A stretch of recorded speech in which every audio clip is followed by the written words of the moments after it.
about the history of the farm here. We moved here New Year's Eve, of all times, 1991. So this is our 30th year. I was 28, just coming up here for grad school. I'd met Jane in Dallas. We both worked at the Dallas Arboretum. And she was just starting her business. And at that point, it was called Nature's Acres, and she was producing organic herb transplants. Well, it didn't take long to see it was a tough row to hoe. You had about a month to 2 months to make all your money. So she started getting into the herbal products. I just made them for friends and family, and that kind of began the value-added business where we could do what we loved, which is growing plants, but have a product to sell 12 months out of the year.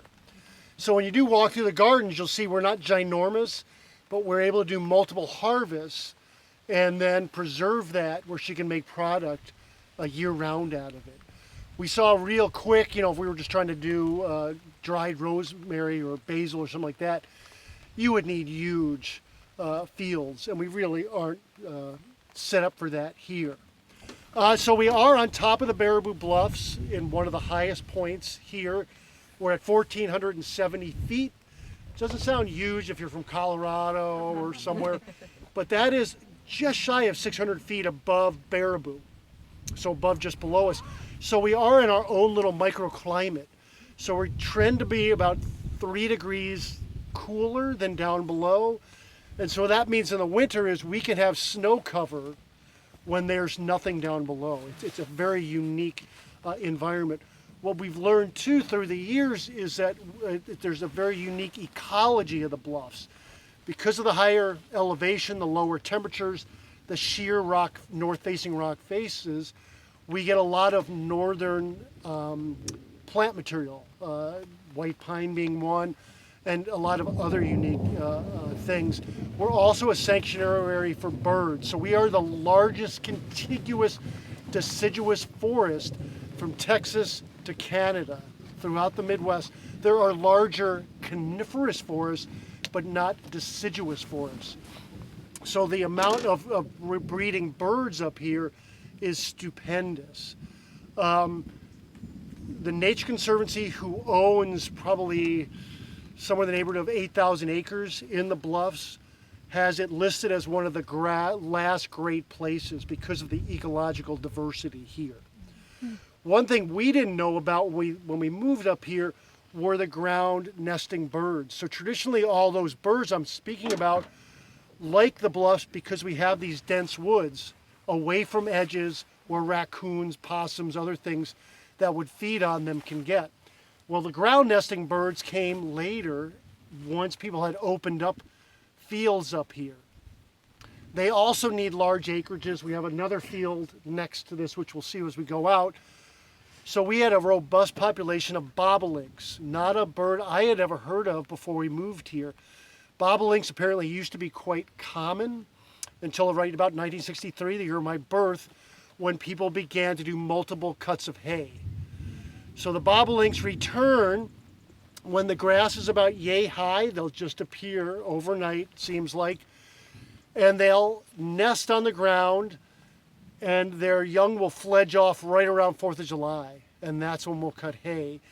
So the bobolinks need these large fields away from edges for the same reason these birds need these large forest patches. It gets them away from where raccoons, other possums, things of that nature that will predate on or eat their eggs. So we had them, we didn't really know what we had, we were doing multiple cuts, and we met a avian ecologist, Mike Mossman, who wrote his master's thesis was the breeding birds of the Baraboo Bluffs. So we figured he knew what he was talking about. And so he told us if you can wait till after 4th of July and do one cut, they can get off. So that's what we do, and we have this amazing population of them. So if folks haven't seen them, they're a black bird. The males are showy, as is the case with most birds, more showy than the females. And they're black with a inverted tuxedo, if you will, of white on the back. They have a sing-song, almost laughing song, and normally we do this earlier when they're on the field, and it's really a joy to hear them. They're really telling you, hey, get lost, look at me, don't look down below where the nest is. We also have a variety of other birds that use the fields as well. So the problem is you cut once, you don't get the greatest hay in the world, but we were running beef cows. There was no problem with feeding the hay we got to them. The other big thing is our fields are certified organic. So we made a decision years ago not to buy hay equipment.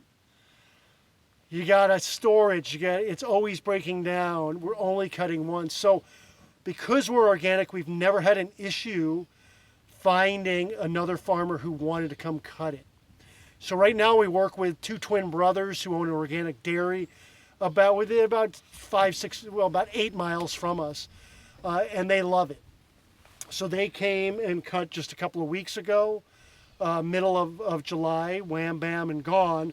We got out of the cow, although you wouldn't know it by looking at our pasture now. We've got cows again, but we won't take them through the winter.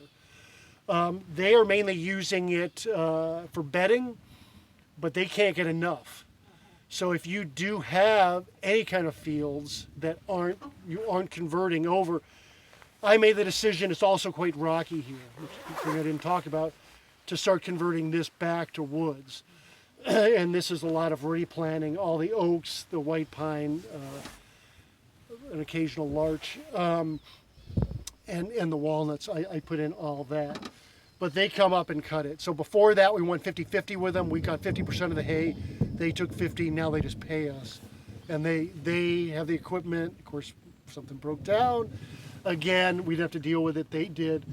And also realize if you have a field like this that you're cutting even once a year, you can have it taxed as agricultural. So that makes this 40 acres back here agricultural, where if we weren't doing this, it wouldn't be. Okay, so that's something to also think about if you've got a farm and you're debating doing any kind of hay or not. If it's organic, you can sell it. You just can't, there's not enough organic hay on the market. So the other thing here, which I didn't speak about, is we're on top of this, we're on a plateau on an old mountain range. Well, if we go 2 feet below us, it's almost pure quartzite granite. So people tried to farm this land, forever. And if we walk every tree line, there are generations of picked rocks. People thought it was the last one. Well, winter would come along and push them up again. So we have that silo, but that was somebody's pipe dream. They thought they could do this in corn and beans. It's not possible. So this also works well for us to cut once, have the ground nesting birds, still have it agricultural, and used to have enough hay for our head. We were doing about 12 organic cows or beef cows at that point. But it's very difficult to farm up here, and that is why it is so forested here. It's hard to build on. You couldn't really farm it conventionally, certainly. And you couldn't get percolation for a septic system. So that's really why there are no houses in the Bluffs here.